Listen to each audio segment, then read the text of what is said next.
Victoria Blackwood looked at herself in the big mirror one more time. Her blonde hair was perfect. Her makeup was perfect. Her dress cost more money than most people made in a year. She smiled, but the smile did not reach her eyes. The black car was waiting outside her apartment. It was not just any car. It was a Bentley that cost $300,000. The driver opened the door for her. She got in and sat on the soft leather seats. "Good morning, Miss Blackwood," the driver said. "Where would you like to go today?" "Take me to Fifth Avenue," Victoria said.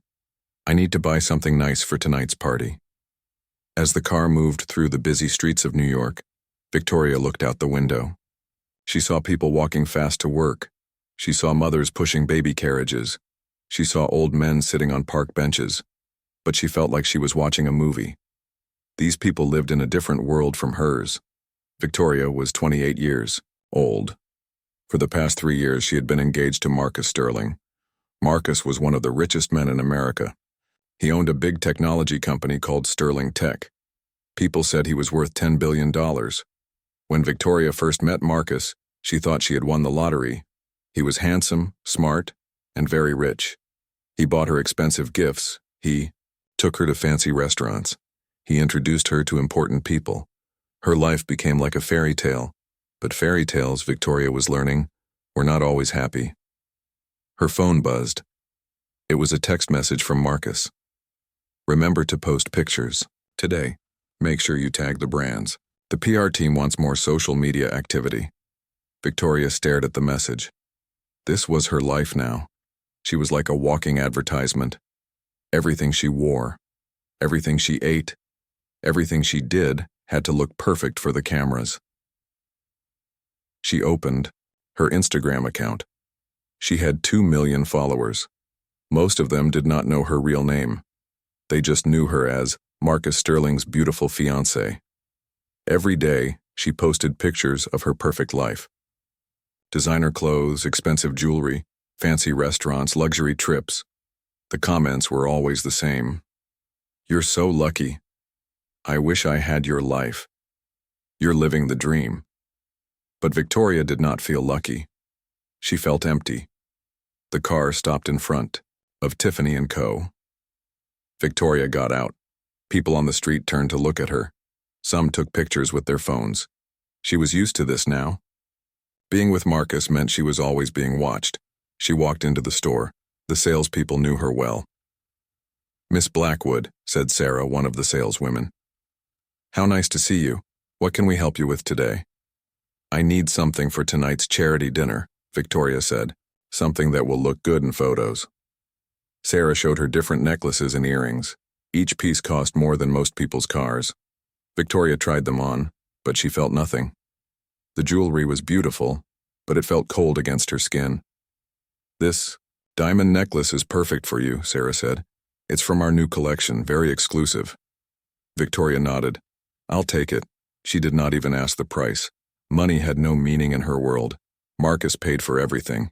She never saw bills. She never worried about rent or food or any of the things normal people worried about. After buying the necklace, Victoria walked to her favorite coffee shop. It was not a regular coffee shop. It was the kind of place where coffee cost $15 and you had to wait in line with movie stars and business people. She ordered her usual drink and sat at a small table by the window. She took out her phone and took a picture of her coffee cup. The cup had the coffee shop's fancy logo on it. She posted the picture on Instagram with the caption, "Perfect morning fuel. Blessed Chakir luxury Chakir coffee." Within minutes, hundreds of people liked the picture and left comments. "Goals. Living your best life. So jealous." Victoria put her phone down and sipped her coffee. She looked around at the other people in the coffee shop. A man in an expensive suit was talking loudly on his phone about some business deal. 2. Women at another table were showing each other pictures of their new handbags. Everyone seemed to be trying to prove how successful and happy they were, but Victoria could see something in their eyes. The same emptiness she felt, the same fake smiles, the same desperate need to look perfect all the time. Her phone rang. It was Marcus. "Victoria, darling," Marcus said. His voice was smooth and confident. "Are you shopping?" "Yes," she said. "I bought a necklace for tonight." "Good. Make sure you wear the earrings I bought you last week too, the ones from the Italian designer. The photographers will love them." "Okay," Victoria said. "And remember, smile tonight. The charity dinner is very important for my business. There will be many important people there. You need to make a good impression." Victoria felt tired suddenly. "I understand. You're perfect, Victoria. That's why I chose you. You make me look good." The call ended. Victoria stared at her phone. Marcus had said she was perfect, but she did not feel like a person. She felt like an expensive accessory, like a beautiful painting that Marcus hung on his wall to impress his friends. She finished her coffee and walked back outside. The sun was shining, but Victoria felt cold. She had everything that millions of people wanted: money, beauty, fame, luxury. But she had never felt more alone in her life. The black car was waiting for her. As she got in, she caught sight of herself in the car window. She looked beautiful and perfect, just like always. But inside, she felt like she was disappearing a little more each day. "Where to now, Miss Blackwood?" the driver asked. Victoria closed her eyes. "Home," she said quietly. "Just take me home." As the car drove through the busy streets, Victoria wondered if this was really the life she wanted. She had everything, but somehow she had nothing at all. 3 days later, Victoria was walking down Fifth Avenue again. She needed to buy a gift for Marcus's business partner's wife. It was someone's birthday party, and Victoria had to bring the perfect present. The street was busy with people shopping and tourists taking pictures. Victoria wore dark sunglasses and a long coat. She tried to walk fast so people would not recognize her. She decided to go to Cartier, the famous jewelry store. The store was elegant and quiet. The walls were cream-colored and the floors were made of expensive marble. Everything sparkled under the bright lights. "Good afternoon, Miss Blackwood," said James, the store manager. He always treated her like royalty. "What can we show you today?" "I need a gift for a birthday," Victoria said. "Something elegant but not too expensive." James smiled. In Victoria's world, not too expensive still meant thousands of dollars. He led her to a glass case filled with beautiful bracelets and earrings. Victoria looked at the jewelry, trying to decide what would make the best impression. While she was looking, she heard a quiet voice behind her. "Excuse me," the voice said. "Could you help me, please?" Victoria turned around. An old woman was standing near another jewelry counter. She looked to be about 75 or 80 years old. Her gray hair was neat but simple. She wore an old blue dress and carried a worn brown purse. The woman was talking to one of the sales clerks, a young man named David. "I would like to see that silver locket," the old woman said, pointing to a display case. David looked uncomfortable. He glanced around the store as if he was looking for help. "That piece is quite expensive," David said. "Are you sure you want to see it?" The old woman nodded. "It's for my granddaughter. She's graduating from college next week. I've been saving money for 2 years to buy her something special." David slowly opened the case and took out a simple silver locket. It was not the most expensive thing in the store, but it still cost $800. The old woman's eyes lit up when she saw it. "It's perfect," she said softly. "My granddaughter will love it." She opened her purse and started taking out money. But it was not credit cards or big bills. It was crumpled $20 bills, $10 bills, and even some $5 bills. She had been saving for a long time. Victoria watched as the old woman carefully counted her money. Other customers in the store started to stare. Some of them whispered to each other. Victoria felt embarrassed. This was Cartier, one of the most expensive jewelry stores in the world. Rich and famous people shopped here. The old woman with her crumpled bills looked out of place. The old woman finished counting. She had exactly $800. "Here, you are," she said to David with a proud smile. But David hesitated. He looked around the store again. Other customers were still staring and whispering. Victoria could hear some of them. "Why is she here?" one woman said quietly. "This is awkward," said a man in an expensive suit. Victoria felt her face getting red. She was Marcus Sterling's fiancé. Important people knew her. She had an image to protect. What would people think if they saw her shopping in the same store as this old woman with her bag full of crumpled money? Without thinking, Victoria spoke loudly enough for everyone to hear. "Excuse me," she said to David. "Is this really appropriate? This is Cartier, not a discount store." The old woman turned to look at Victoria. Her eyes were kind but confused. Victoria continued, her voice getting louder. "Some people clearly don't understand where they belong. This is a place for serious customers, not people who pay with bags of small bills." The store became very quiet. Everyone was staring now, but not at the old woman. They were staring at Victoria.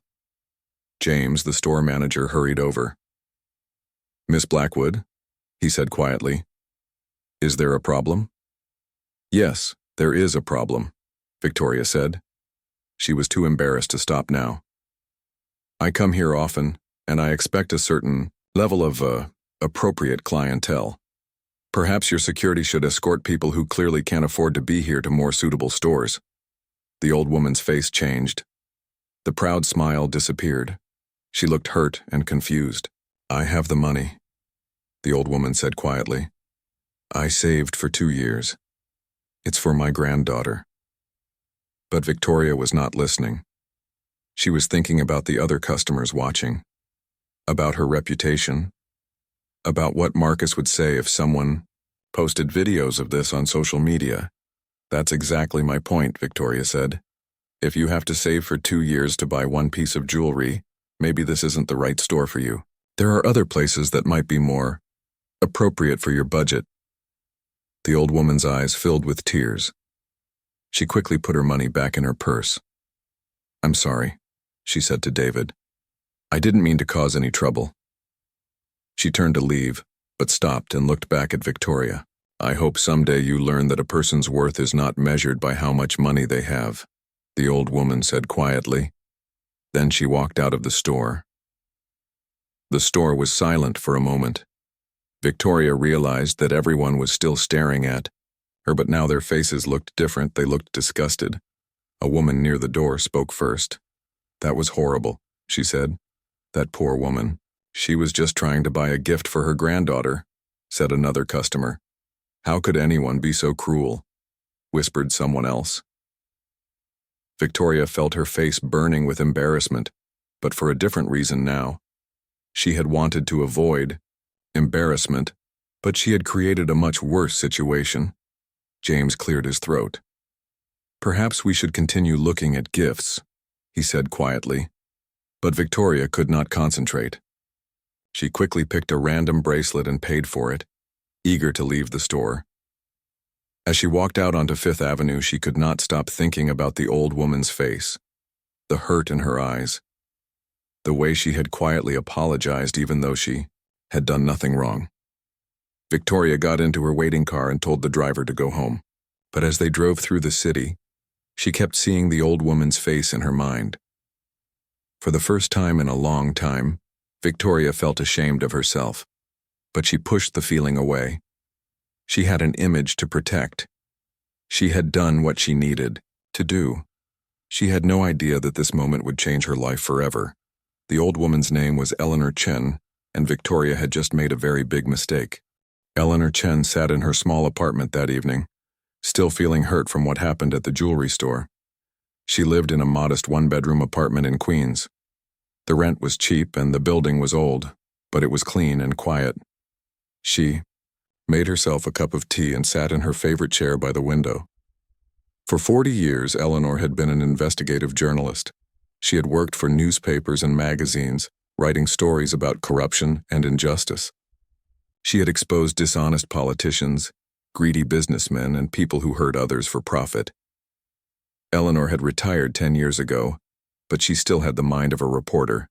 She could not help but notice things that others missed. She asked questions that others were afraid to ask. As she drank her tea, Eleanor thought about the young woman from the store. The woman had been cruel, yes, but Eleanor had seen something else in her eyes: fear, desperation. The woman had been terrified of something. Eleanor was curious. She turned on her old laptop computer and started to search the internet. It did not take long to find information. The woman from the store was Victoria Blackwood. She was engaged to Marcus Sterling, the billionaire who owned Sterling Tech. Eleanor found hundreds of photos of Victoria at parties, charity events, and fancy restaurants. Interesting, Eleanor said to herself. She spent the next few hours reading about Marcus Sterling and his company. On the surface, everything looked perfect. Sterling Tech was one of the biggest technology companies in the world. Marcus was young, successful, and rich. The newspapers called him a genius and a visionary, but Eleanor had been a journalist for too long to believe everything she read. She knew how to look deeper. She started making phone calls to old friends who still worked as reporters. She called sources she had used in previous stories. She asked questions about Sterling Tech that no one else was asking. "Marcus Sterling?" said Tom Rodriguez, an old friend who worked at a business magazine. "Everyone loves him, but I've always wondered how he got so successful so fast." "What do you mean?" Eleanor asked. "His company grew very quickly," Tom said. "Too quickly. Most tech companies take years to become profitable. Sterling Tech became huge in just 2 years. That's unusual." Eleanor wrote down notes. She called more people. Sarah Kim, who worked for a labor rights organization, had interesting information. "We've gotten complaints about Sterling Tech," Sarah said. "Workers say they're forced to work long hours without extra pay. Some people work 70 or 80 hours a week but only get paid for 40 hours. "Has anyone investigated this?" Eleanor asked. "We've tried," Sarah said. "But Sterling Tech has very good lawyers. They make the complaints go away quietly. They pay people to stay quiet." Eleanor called more sources. A tax expert told her that Sterling Tech used complicated methods to avoid paying taxes. A former employee who asked Eleanor not to use his name said the company had stolen ideas from smaller companies. They would meet with small companies. The former employee explained. They would say they wanted to work together, but really they were just stealing the small company's ideas. Then they would make the products themselves and not pay the original creators. Eleanor spent 3 days gathering information.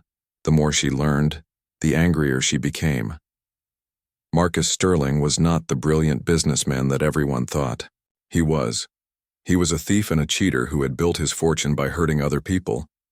But Eleanor was also thinking about Victoria. She read interviews with Victoria in fashion magazines. Victoria always said the same things. She talked about charity work and fashion. She never talked about Marcus's business or how he made his money. Eleanor realized that Victoria probably did not know the truth about her fiancé. Victoria lived in a bubble of luxury, protected from the reality of how that luxury was paid for. This made Eleanor feel sorry for Victoria, but it also made her more determined. Victoria had humiliated her in public, but that was not the real problem. The real problem was that Marcus Sterling was hurting thousands of people, and no one was stopping him. Eleanor made a decision. She would investigate Marcus Sterling properly. She would write the story that would expose his crimes. She would make sure that the people he had hurt got justice. But first, she needed more proof. Eleanor put on her old coat and took the subway to Manhattan. She went to the library and spent hours reading business documents and legal papers. She found records of lawsuits that had been settled quietly. She found complaints from workers that had been buried. She visited a small coffee shop in Brooklyn, where she met with David Park, a programmer who used to work for Sterling Tech. "I worked there for 6 months," David told her. "It was terrible. They made us work all night and weekends. When I asked for overtime pay, they fired me." "Did other workers complain too?" Eleanor asked. "Yes, but they were scared," David said. "If you complained, you got fired. If you got fired, Marcus's lawyers would make sure you couldn't get another job in technology. He destroyed people's careers if they spoke against him." Eleanor met with more former employees. She talked to competitors who said Marcus had stolen their ideas. She spoke with suppliers who said Marcus refused to pay them properly. Each conversation made Eleanor more determined. Marcus Sterling had hurt so many people. He had built his empire on lies and theft, and he was using Victoria as a beautiful distraction to hide his crimes. Eleanor also learned more about Victoria's life. Victoria had grown up middle class in Ohio. Her parents had died in a car accident when she was 22. She had moved to New York to work as a model. She met Marcus at a charity event 3 years ago. She was perfect for him, said someone who knew them both. Beautiful, sweet, and naive. She believed everything he told her about being a successful businessman. She never asked questions about where the money came from. Eleanor began to understand. Victoria was not evil. She was just a young woman who had been fooled by a very clever and dangerous man. Marcus had chosen her specifically because she would not ask difficult questions. This made Eleanor's mission more important. She was not just investigating a corrupt businessman. She was trying to save an innocent woman from a man who was using her. Eleanor worked for 2 weeks, gathering evidence and building her case. She had documents, interviews, and proof of Marcus Sterling's crimes. She had enough information to destroy his reputation and his company. But Eleanor was smart. She knew that Marcus was powerful and had good lawyers. She needed to be very careful about how she told this story. She decided to contact her old editor at the Washington Herald, one of the most important newspapers in America. "Eleanor," said Robert Chen, her former editor. "I haven't heard from you in years. How are you?" "I'm working on a big story," Eleanor said, "and I need your help." She told Robert everything she had discovered about Marcus Sterling. She sent him copies of all her evidence. Robert was quiet for a long time after reading Eleanor's information. "This is incredible," he finally said.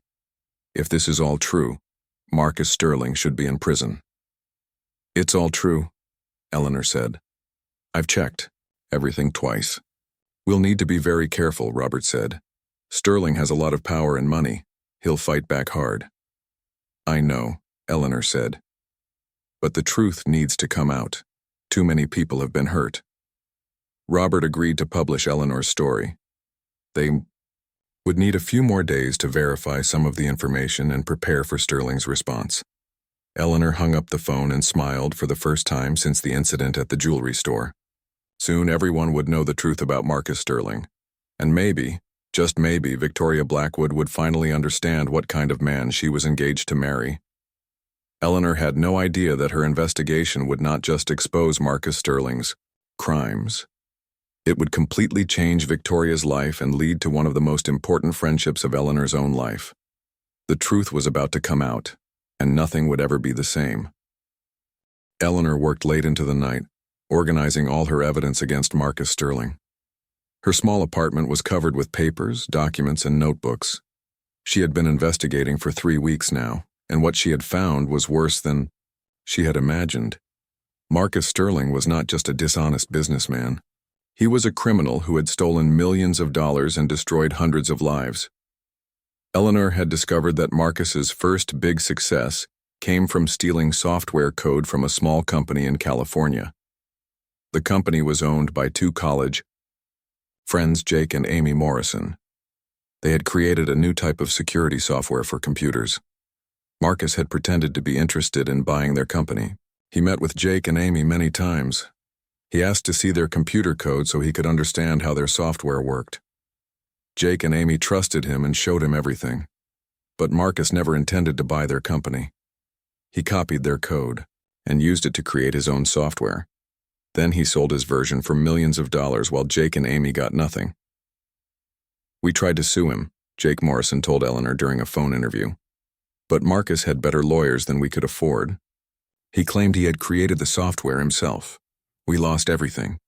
Our company went bankrupt and we could never prove that he stole from us." Eleanor found 12 other small companies that had similar stories. Marcus would approach them, pretend to be interested in working together, steal their ideas, and then destroy them with lawsuits if they complained. She also discovered that Sterling Tech was cheating its workers in terrible ways. The company hired mostly young people who were desperate for jobs in technology. Marcus would promise them good salaries and benefits, but the contracts they signed were full of tricks. Workers were told they would work 40 hours per week, but they were actually forced to work 70 or 80 hours. If they refused, they were fired immediately. The contract said that if workers were fired, they could not work for any other technology company for 2 years. It was like slavery, said Maria Gonzalez, a former Sterling Tech programmer. We were trapped. We couldn't leave because we would be unemployed for 2 years, but staying meant working like machines with no life outside the office. Eleanor found that Sterling Tech had not paid overtime to over 3,000 workers. In total, the company owed workers more than $50 million in unpaid wages. But Marcus's crimes went even deeper. Eleanor discovered that he was avoiding taxes by hiding money in bank accounts in other countries. He had created fake companies that existed only on paper. These fake companies would bill Sterling Tech for services that never happened, moving money out of the United States so he did not have to pay American taxes. Eleanor calculated that Marcus had avoided paying over $200 million in taxes that should have gone to schools, hospitals, and other public services. As Eleanor gathered all this evidence, she also learned more about Victoria's life with Marcus. She interviewed people who had worked at parties and events that Victoria attended. Miss Blackwood was always very polite, said Carmen Rodriguez, who worked for a catering company that served Marcus's parties. But she seemed sad somehow, like she was acting in a play and didn't really want to be there. Eleanor spoke with Dr. Jennifer Walsh, a psychologist who studied relationships between rich and powerful men and their partners. Men like Marcus Sterling often choose partners very carefully, Dr. Walsh explained. They want someone beautiful, who will make them look good, but they don't want someone who will ask difficult questions about their business. They keep their partners isolated from the real world. What do you mean by isolated? Eleanor asked. They control every aspect of their partner's life, Dr. Walsh said. Where they go, who they talk to, what they do all day. The partner thinks they're living a luxury lifestyle, but they're actually in a kind of prison. They don't have real friends or independence. They become completely dependent on the man for everything. This description matched exactly what Eleanor had learned about Victoria's life. Victoria had no close friends. She spent her days shopping, going to beauty appointments, and attending events where Marcus wanted her to be seen. She had no job, no hobbies, and no interests beyond looking beautiful for Marcus. Eleanor realized that Victoria was as much a victim of Marcus's crimes as anyone else. She had been chosen and manipulated specifically because she would not discover or question Marcus's illegal activities. Eleanor felt sorry for Victoria now instead of angry. The young woman who had embarrassed her at the jewelry store was not really cruel. She was scared and desperate to maintain the only life she knew, even though that life was built on lies. Eleanor decided that her story needed to show Victoria as a victim, not as a villain. This would be more truthful and might help Victoria escape from Marcus's control. She called her editor, Robert Chen, to discuss her strategy. I want to be very careful about how we present Victoria Blackwood, Eleanor said. She's been manipulated and isolated. She doesn't know about Marcus's crimes. Are you sure about that? Robert asked. She lives with him. How could she not know anything? I've interviewed people who know them, Eleanor explained. Marcus keeps business completely separate from his personal life. Victoria attends parties and charity events, but she's never involved in business meetings or decisions. Marcus has made sure she stays ignorant about how he makes his money. Eleanor and Robert worked together for several more days, writing and editing the article. They wanted to make sure every fact was correct and every source was protected. The article was titled, "The Sterling Deception: How a Billionaire Built His Empire on Lies and Theft." The article told the complete story of Marcus's crimes. It included interviews with victims, copies of legal documents, and financial records showing the tax evasion. It also included a section about Victoria, describing her as an isolated and manipulated young woman who had been deliberately kept ignorant of her fiancé's criminal activities. Victoria Blackwood represents the human cost of Marcus Sterling's deception, Eleanor wrote. She is a victim of his manipulation, chosen specifically for her trusting nature and kept in a golden cage that prevents her from seeing the reality of how her luxury lifestyle is funded. Before publishing the article, Robert's newspaper sent copies to legal experts and other journalists for review. Everyone agreed that the evidence was solid and the story was important. Eleanor also made copies of all her evidence and sent them to the FBI, the Internal Revenue Service, and the Department of Labor. Marcus Sterling's crimes were not just a news story. They were serious violations of federal law that required criminal investigation. The night before the article was published, Eleanor sat in her apartment and thought about everything that had led to this moment. It had started with a cruel encounter at a jewelry store, but it had become something much bigger. Eleanor was 78 years old. She had spent 40 years as a journalist, but this might be the most important story she had ever written. It would expose a criminal who had stolen millions of dollars and hurt thousands of people. It might also save a young woman from a dangerous and manipulative man. Eleanor looked at a photo of her granddaughter, the girl she had been trying to buy a silver locket for when she met Victoria. Her granddaughter was graduating from college next week with a degree in social work. She wanted to help people who were victims of injustice. "I hope I'm still helping people fight injustice too," Eleanor said quietly to the photo. The article would be published tomorrow morning. Soon the whole world would know the truth about Marcus Sterling.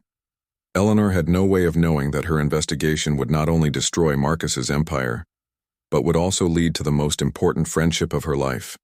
Victoria woke up on Tuesday morning feeling uneasy. She had been having strange dreams about the old woman from the jewelry store.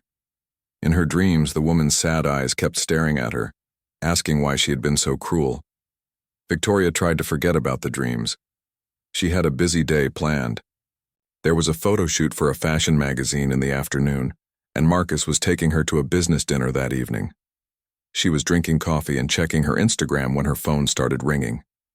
It was her publicist, Jessica. "Victoria, we have a problem," Jessica said. Her voice sounded panicked.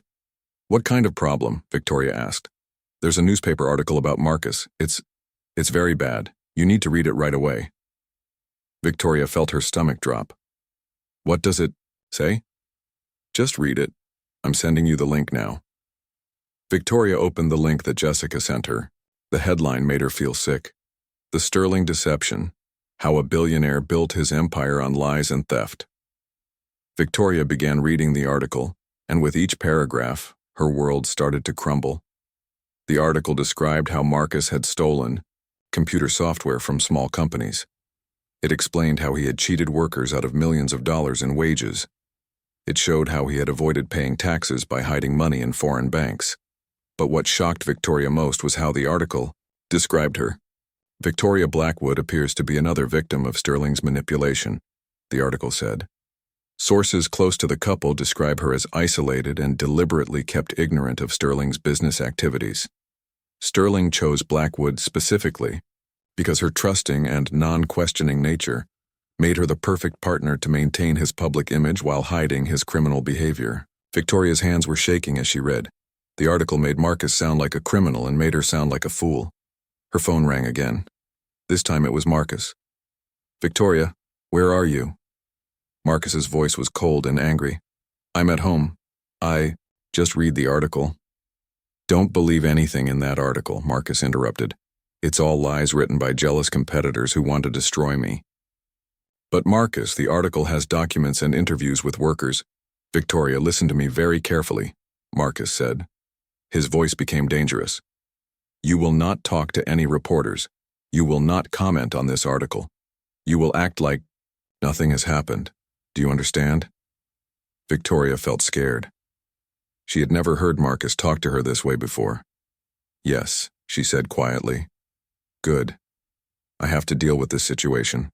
Stay at home and don't answer the phone unless it's me." Marcus hung up without saying goodbye. Victoria sat in her expensive apartment feeling more alone than she had ever felt in her life. She read the article again, trying to understand what it all meant. By noon, the story had spread everywhere. It was on television news, on websites, and on social media. Victoria's phone kept ringing with calls from reporters, but she remembered Marcus's warning and did not answer. She turned on the television. Every news channel was talking about Marcus and Sterling Tech. "The FBI has opened an investigation into Sterling Tech based on evidence provided by investigative journalist Eleanor Chen," one news reporter said. Eleanor Chen. Victoria recognized the name. She looked up Eleanor Chen online and found a photo. It was the old woman from the jewelry store. Victoria stared at the photo in shock. The woman she had humiliated and embarrassed was the journalist who had written this article that was destroying Marcus's empire. Victoria felt sick to her stomach. She remembered how cruel she had been to Eleanor, how she had called security to escort her out of the store. And now Eleanor had exposed Marcus as a criminal. Victoria spent the rest of the day watching the news coverage. The story kept getting bigger. More former employees came forward with stories about how Marcus had cheated them. Government investigators announced they were reviewing Sterling Tech's business practices. Sterling Tech's stock price fell by 60% in one day. Investors lost billions of dollars. That evening Marcus came home. Victoria had never seen him look so angry. "This is a disaster," Marcus said, pacing around their living room. 20 years of work destroyed by some old woman with a grudge. "Marcus," Victoria said carefully, "is what the article says true?" Marcus stopped pacing and stared at her. "What did you just ask me?" "The article says you stole from other companies and cheated workers. Is that true?" Marcus's face became very cold. "Victoria, you're my fiancé. You're supposed to support me, not question me. I just want to understand." "There's nothing for you to understand," Marcus said. "Business is complicated. Sometimes you have to make difficult decisions to be successful." Victoria felt a chill run through her body. Marcus was not denying what the article said. He was just saying that his crimes were necessary for success. "But Marcus, the article says workers weren't paid for their overtime. That's not a difficult business decision, that's stealing." Marcus walked closer to Victoria. His eyes were hard and angry. "Victoria, let me explain something to you," he said. "Everything you have, everything you wear, everything you eat comes from my business success. This apartment, your jewelry, your clothes, your lifestyle, it all comes from me being willing to do whatever it takes to win." Victoria stepped backward. She was starting to understand that the man she thought she loved was not the person she had believed him to be. "Did you really steal from other companies?" she asked. Marcus laughed, but it was not a happy laugh. "I took good ideas and made them better. That's called business, Victoria. That's how the world works." "What about the workers who weren't paid?" "They agreed to work for the salary I offered them," Marcus said. "If they worked extra hours, that was their choice." Victoria realized that Marcus was admitting to everything. He just did not think he had done anything wrong. "Marcus, thousands of people were hurt because of what you did." "Victoria, you're being naive," Marcus said. "This is how successful people become successful. Everyone else is just jealous because they're not smart enough or strong enough to do what I do." Victoria looked around their luxury apartment. She thought about all her expensive clothes and jewelry. She thought about all the fancy restaurants and exclusive parties. Everything had been paid for by stealing from other people. "I think I need some time to think," Victoria said. "Think about what?" Marcus asked. "Victoria, you need to understand your position here. You have no job, no money of your own, no skills that anyone would pay for. Everything you have comes from me. If you're not with me, you have nothing." Victoria felt like she had been slapped. Marcus was telling her that she was completely dependent on him, and that he expected her to stay loyal no matter what crimes he had committed. "Are you threatening me?" Victoria asked. "I'm explaining reality to you," Marcus said. "Tomorrow you're going to appear at my press conference. You're going to stand next to me and show everyone that you support me. You're going to help me fight these lies." "What if I don't want to?" Marcus smiled, but his eyes stayed cold. "Then you'll find out how difficult life can be when you have nothing and no one to help you." Victoria realized that her whole relationship with Marcus had been built on control and manipulation. He had never loved her. He had used her as a beautiful accessory to hide his crimes, and now he expected her to help him continue hiding them. That night, Victoria could not sleep. She thought about Eleanor Chen, the old woman whose life she had tried to destroy with her cruelty at the jewelry store. Eleanor had turned out to be someone who fought for justice and truth. Victoria thought about all the workers who had been cheated out of their wages. She thought about the small companies that had been destroyed when Marcus stole their ideas. For the first time in 3 years, Victoria started to think about who she really was and what kind of person she wanted to be. The next morning would bring Marcus's press conference. Victoria would have to decide whether to stand with him or find the courage to walk away from everything she had ever known. Victoria did not sleep at all that night. She lay in bed thinking about everything that had happened.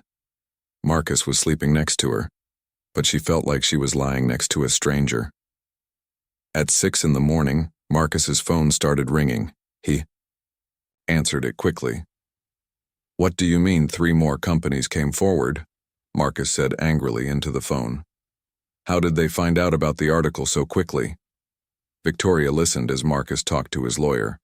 More companies were saying that Marcus had stolen their ideas. More workers were talking to reporters about being cheated. Marcus got out of bed and started getting dressed. "Where are you going?" Victoria asked. "I have to meet with my legal team," Marcus said. "The press conference is at 2 o'clock this afternoon. Make sure you're ready." "Marcus, I don't think I can do the press conference." Marcus stopped putting on his tie and turned to look at Victoria. His face was dark with anger. "What did you just say?" "I said I don't think I can stand up there and pretend that nothing happened," Victoria said. "People were hurt because of what you did." Marcus walked over to the bed. Victoria could see something dangerous in his eyes. "Victoria, let me make this very simple for you," Marcus said. "You have 2 choices. You can stand next to me at that press conference and help me save my business, or you can pack your things and get out of my apartment today." "Are you breaking up with me?" Victoria asked. "I'm giving you a choice," Marcus said. "Be useful to me, or get out of my life." Victoria felt like she was seeing Marcus clearly for the first time. He was not the charming, successful man she had fallen in love with. He was cold, selfish, and cruel. "What if I choose to leave?" Victoria asked. Marcus smiled, but it was not a kind smile. "Then you'll learn what life is like without me. No money, no apartment, no friends, no future. You'll be nobody." Victoria got out of bed and stood facing Marcus. She was scared, but she was also angry. "Is that what you think of me? That I'm nothing without you?" "Victoria, what do you think you are?" Marcus asked. "You're a pretty face with no education, no job skills, and no money of your own. I made you into something special. Without me, you're just another poor girl from Ohio who won't be young and beautiful forever." His words hurt Victoria deeply, but they also made something clear to her. Marcus had never loved her. He had used her. "You chose me because you thought I was stupid," Victoria said. "You thought I would never ask questions about your business." "I chose you because you were perfect for what I needed," Marcus said. "Beautiful, obedient, and not too curious. And you were perfect, until you started believing newspaper lies instead of trusting me." Victoria looked around their bedroom. Everything was expensive and beautiful, but none of it belonged to her. Marcus was right about one thing. She had no money, no job, and nowhere to go. But she also realized something else. If she stayed with Marcus and helped him hide his crimes, she would be just as guilty as he was. "I can't do the press conference," Victoria said. Marcus's face became very angry. "Fine. Then pack your things and get out. You have 1 hour." Marcus left the apartment, slamming the door behind him. Victoria sat on the bed and cried. She was 28 years old, and her entire adult life had been built around being Marcus's fiancé. She did not know how to be anyone else. But as she cried, she thought about Eleanor Chen. Eleanor was an old woman who had saved money for 2 years to buy her granddaughter a graduation gift. Victoria had been cruel to Eleanor, but Eleanor had responded by exposing the truth about Marcus's crimes. Eleanor was trying to help people who had been hurt. Victoria had been helping the person who hurt them. Victoria wiped her tears and started packing her clothes. She did not have much that was really hers. Most of her jewelry and expensive clothes had been gifts from Marcus. She took only the things she had owned before she met him. Everything fit into 2 small suitcases. As Victoria was packing, she found her old phone from before she met Marcus. She charged it and turned it on. There were old photos of her life, in Ohio, before she became famous as Marcus's fiancé. She looked at pictures of herself working as a waitress, spending time with friends, volunteering at a local animal shelter. She had been happy then, even though she had not been rich. Victoria realized that she had given up everything that made her who she was to become Marcus's perfect accessory. At noon, Marcus came back to the apartment. Victoria's suitcases were by the door. "Are you really going to leave?" Marcus asked. He sounded surprised, like he had not believed she would actually do it. "Yes," Victoria said. "Victoria, think about what you're doing," Marcus said. "You're throwing away everything we built together." "We didn't build anything together, Marcus. You built a criminal empire while I looked pretty and stayed quiet." Marcus tried a different approach. "Victoria, I love you. I know I said some angry things this morning, but I was under a lot of stress. We can work through this." Victoria looked at Marcus. Even now, when she was leaving him, he was lying to her. "Marcus, if you loved me, you would have told me the truth about your business. You would have wanted me to be a real partner, not just a decoration." "I was protecting you," Marcus said. "I didn't want you to worry about business problems. You were using me," Victoria said. "You kept me ignorant so I could help you trick people into thinking you were a good person." Marcus's fake kindness disappeared. "Fine. Leave then. But don't come crawling back to me when you realize how hard life is without money." Victoria picked up her suitcases. "Marcus, I hope someday you understand how many people you hurt, and I hope you get the punishment you deserve." "You'll be sorry, Victoria," Marcus said as she walked toward the door.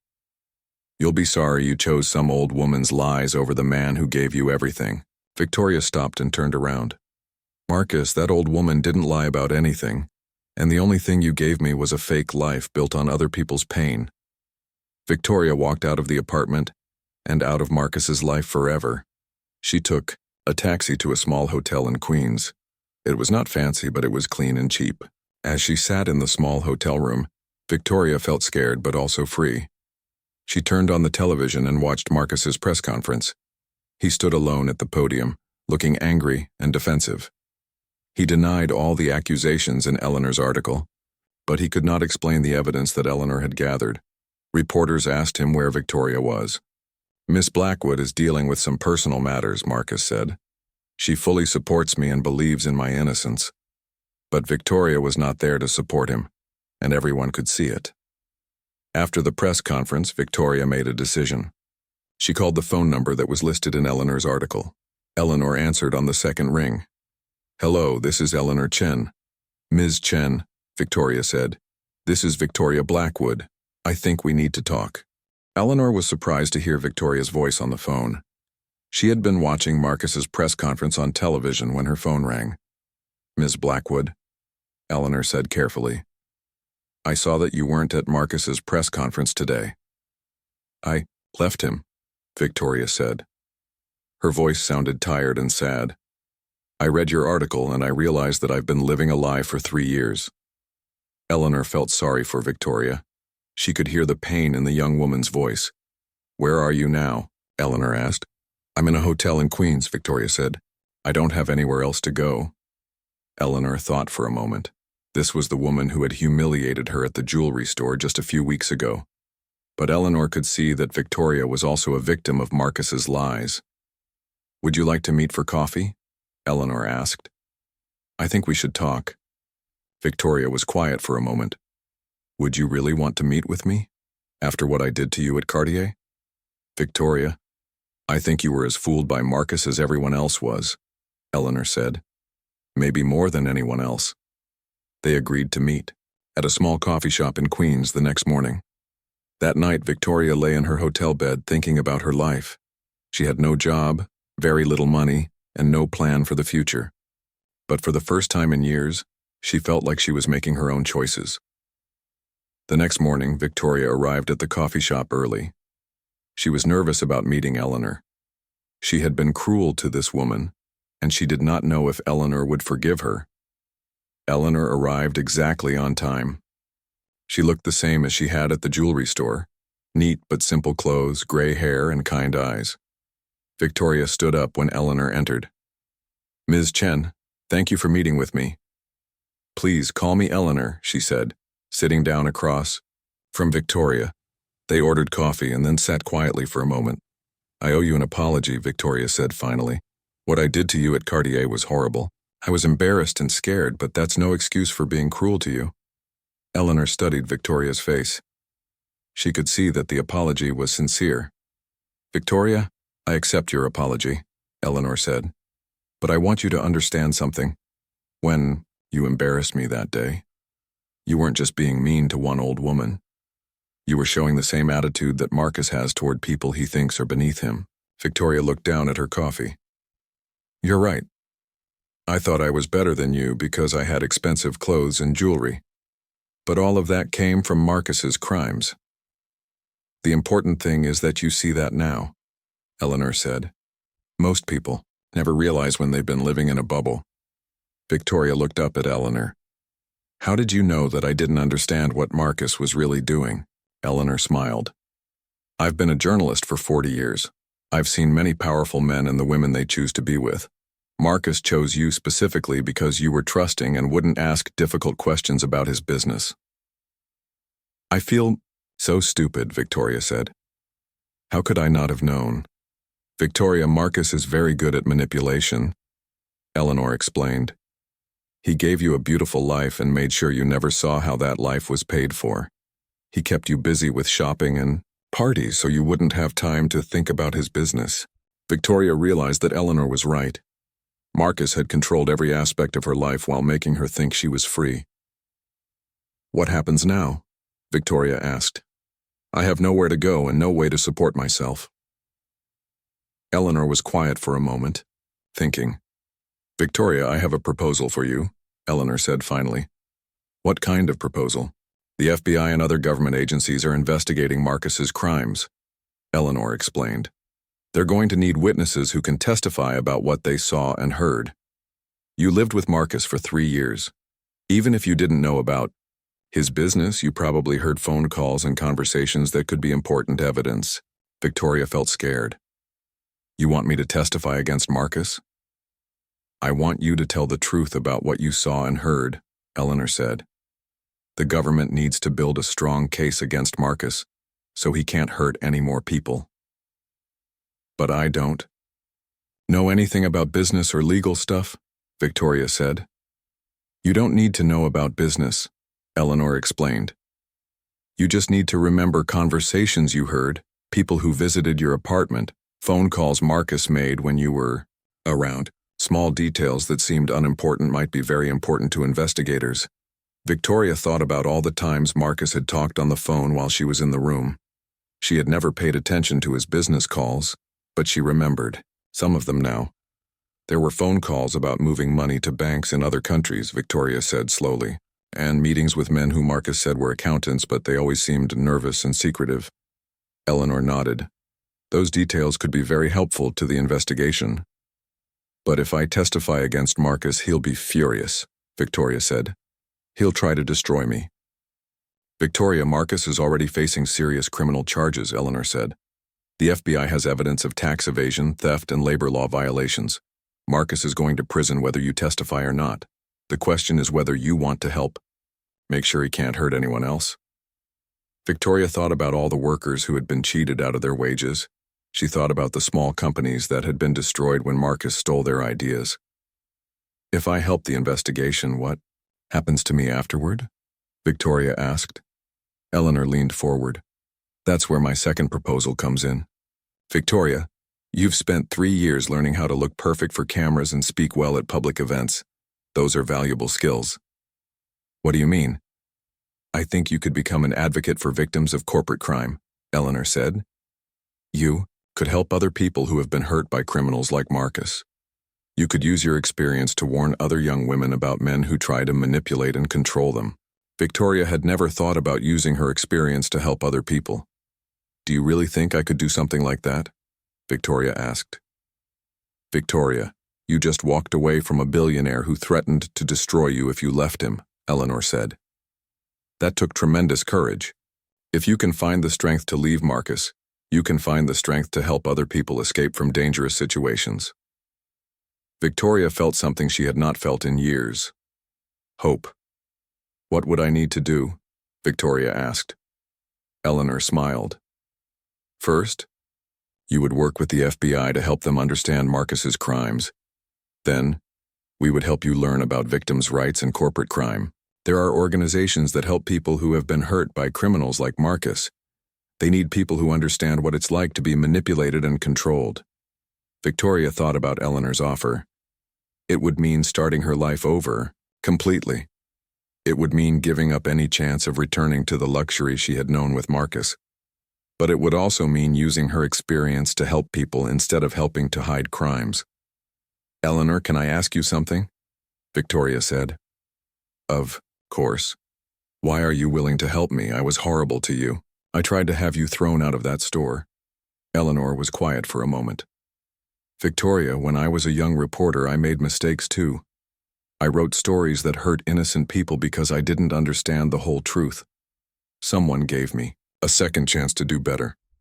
Now I want to give you that same chance. Victoria felt tears in her eyes. I don't deserve your kindness. Everyone deserves a chance to make things right, Eleanor said.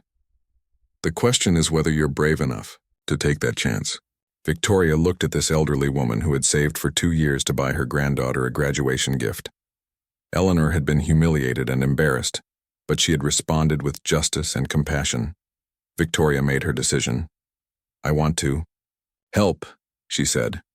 I want to testify against Marcus, and I want to learn how to help other people who have been hurt.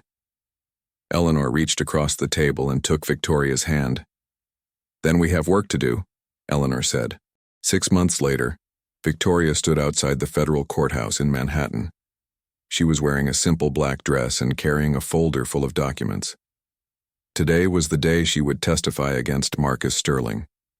The past 6 months had been the hardest and most rewarding time of Victoria's life. With Eleanor's help, she had worked with FBI investigators to provide evidence about Marcus's crimes.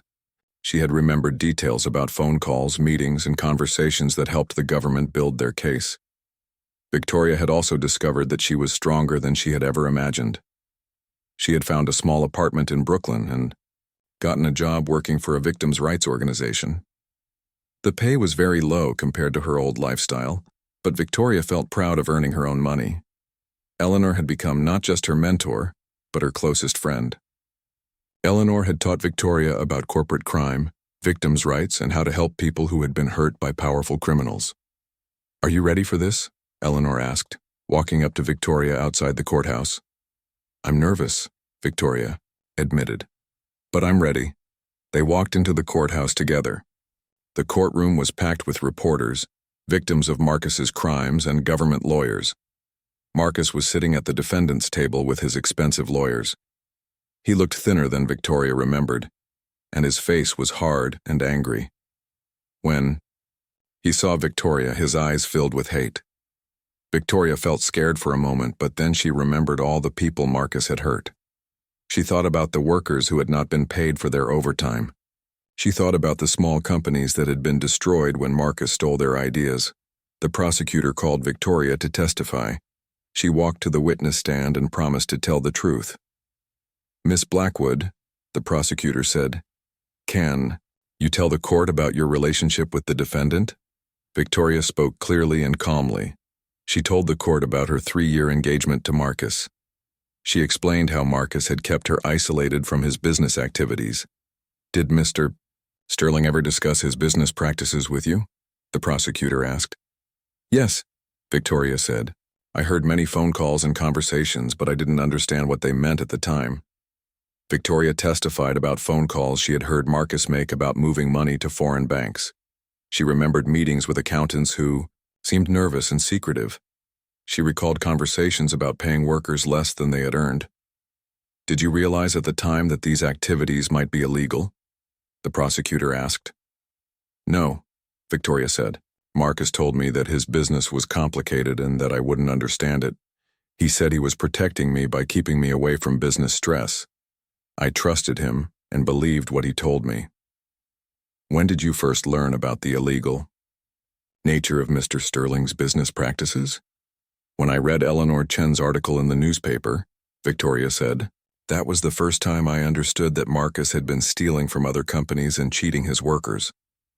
The prosecutor asked Victoria to describe how Marcus had reacted when the article was published. He was very angry, Victoria said. He told me that everything in the article was lies, but then he admitted that he had taken ideas from other companies and not paid workers for overtime. He said that was just normal business. What happened when you questioned his business practices? Victoria looked directly at Marcus as she answered. He threatened me. He said that if I didn't support him publicly, he would throw me out with nothing. He said I was nobody without him, and that I would have nothing if I left him. Marcus's lawyers tried to make Victoria look bad during their questions, but Victoria stayed calm and told the truth. She admitted that she had lived a luxury lifestyle paid for by Marcus's crimes, but she explained that she had not known where the money came from. After Victoria finished testifying, many other witnesses spoke about how Marcus had hurt them. Workers testified about unpaid wages. Small business owners described how Marcus had stolen their ideas. Tax experts explained how Marcus had hidden money to avoid paying taxes. The trial lasted 3 weeks. At the end, the jury found Marcus guilty on all charges. He was sentenced to 15 years in prison and ordered to pay back over $100 million to his victims. As Marcus was led away in handcuffs, he stared at Victoria with pure hatred. But Victoria felt no fear. She had told the truth, and justice had been served. After the trial, Victoria's life changed in ways she had never expected. She became known as an advocate for victims of corporate crime. She traveled around the country speaking to groups about financial manipulation and how to recognize dangerous relationships. Victoria also worked with other women who had been manipulated by powerful men. She helped them understand that their worth was not dependent on expensive clothes or jewelry. She taught them how to rebuild their lives after leaving controlling relationships. Eleanor continued working as an investigative journalist, even though she was almost 80 years old. She wrote more articles exposing corporate corruption and became famous for her work on the Sterling case. 1 year after the trial, Victoria and Eleanor met at the same coffee shop in Queens, where they had first planned to work together. I have something for you, Eleanor said, handing Victoria a small wrapped box. Victoria opened the box and gasped. Inside was the silver locket that Eleanor had tried to buy for her granddaughter at Cartier. How did you get this? Victoria asked. Eleanor smiled. After Marcus was convicted, I decided to treat myself. I went back to Cartier and bought the locket. But then I realized that my granddaughter is doing very well on her own.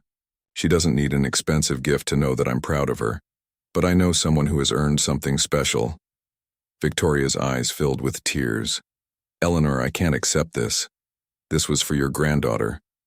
Victoria, you've become like a granddaughter to me, Eleanor said. You've taken a terrible situation and used it to help other people. That's worth celebrating. Victoria put on the locket. Inside was a small photo that Eleanor had placed there. It showed Victoria speaking at a conference for victims' rights, helping other people who had been hurt by corporate criminals. Thank you, Victoria said, hugging Eleanor. For everything. For forgiving me. For helping me. For showing me how to use my experience to help other people. Eleanor hugged her back. Victoria, you did the hard work of changing your life. I just showed you that it was possible. As they sat in the coffee shop, Victoria thought about how much her life had changed. A year ago, she had been a scared, isolated young woman, living a fake life built on other people's suffering. Now she was an independent woman using her experience to help others. The transformation had started with a cruel encounter at a jewelry store, but it had led to the most meaningful friendship and the most important work of Victoria's life. Eleanor, Chen had shown Victoria that one person's courage to tell the truth could change everything. Now Victoria was passing that lesson on to others, helping victims find their own strength to seek justice and rebuild their lives. Sometimes the most painful experiences become the foundation for the most meaningful changes. Victoria had learned that the hard way, but she had learned it well. The old woman she had once embarrassed had become her greatest teacher and closest friend, and together they continued working to make sure that powerful people could not hurt others without consequences.